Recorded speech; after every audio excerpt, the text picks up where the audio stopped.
In a unique experience, the folks at Remedy really wanted to show Alan Wake 2 in the very best light, or perhaps the very best dark that they could. And after being shuttled via coach to a local cinema, at Gamescom I was treated to a 40+ minute long presentation of Alan Wake 2. The specific focus this time is actually on the troubled writer himself, as he finds himself trapped in what he calls the dark place.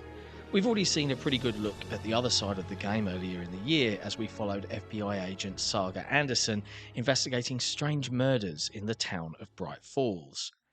Alan's world is far stranger. We start off once again indulging Remedy's love of real-time actors and film as Alan is a guest on some weird late-night talk show called The In-Between with Mr. Dorr. Alan is seemingly very confused, and I can imagine the audience might well be just as confused alongside him.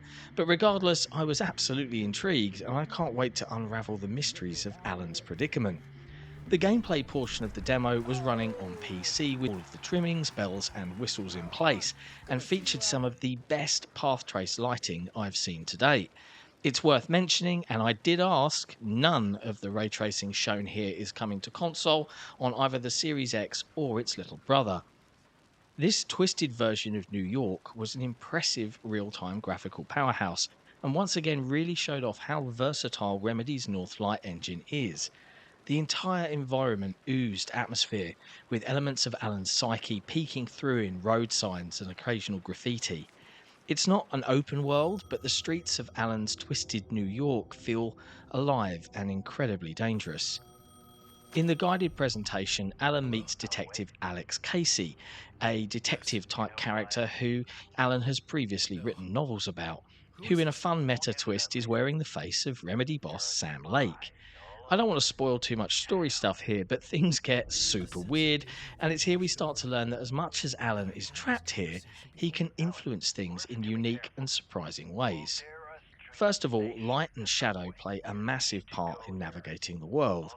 Alan has an angel lamp and he can steal light from certain sources and then deploy that light to open up new entrances and pathways. In one scene, Alan needed to access a subway station, and what was a pile of shadowy garbage and debris magically warped into the subway entrance before our eyes as we deployed the light. Watching the world adjust and reveal itself in real time, including all of the lighting alongside it, was very impressive. These larger light sources also seem to act as safe zones where the darkness couldn't threaten you. Of course, combat is another element that Alan has to navigate. Armed with only a torch and an old-school six-shooter, Alan can use the torch to burn away certain shadows that become more tangible and become real threats, allowing you to actually hurt and kill them with your weapons. What's great is the level is often filled with these menacing half-light creatures, often whispering Alan's name in threatening ways as he comes by them.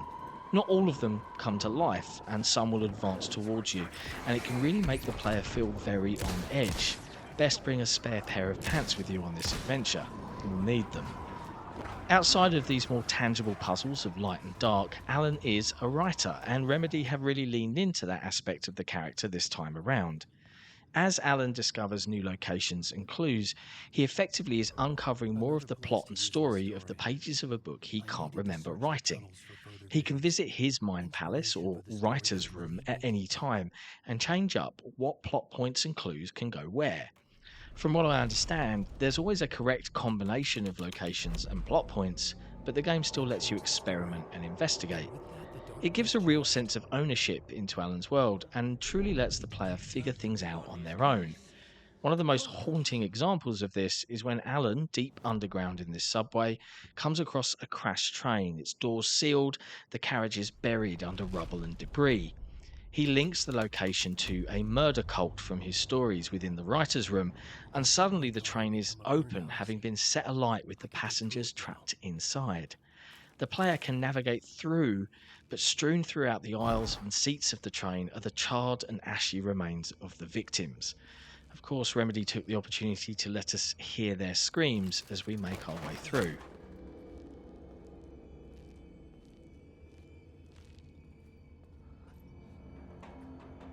None of this was real. It was unreal.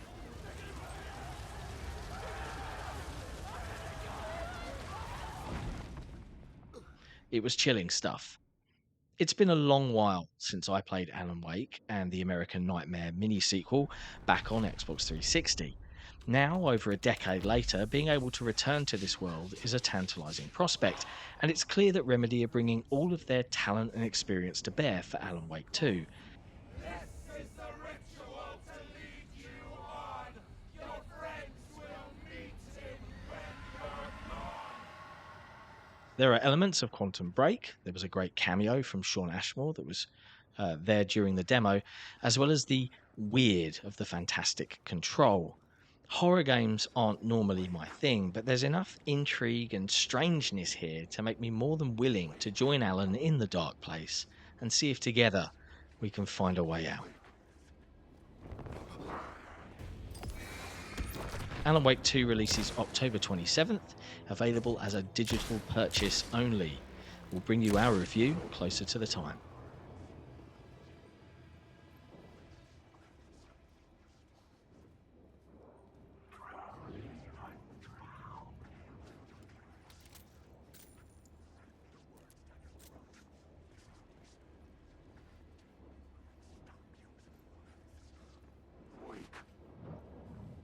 As always, thanks for watching, and if you enjoyed this brief glimpse into Alan Wake 2, please hit like, hit subscribe, and as always, stick to XboxEra for all the latest in Xbox news and reviews. And we'll see you next time.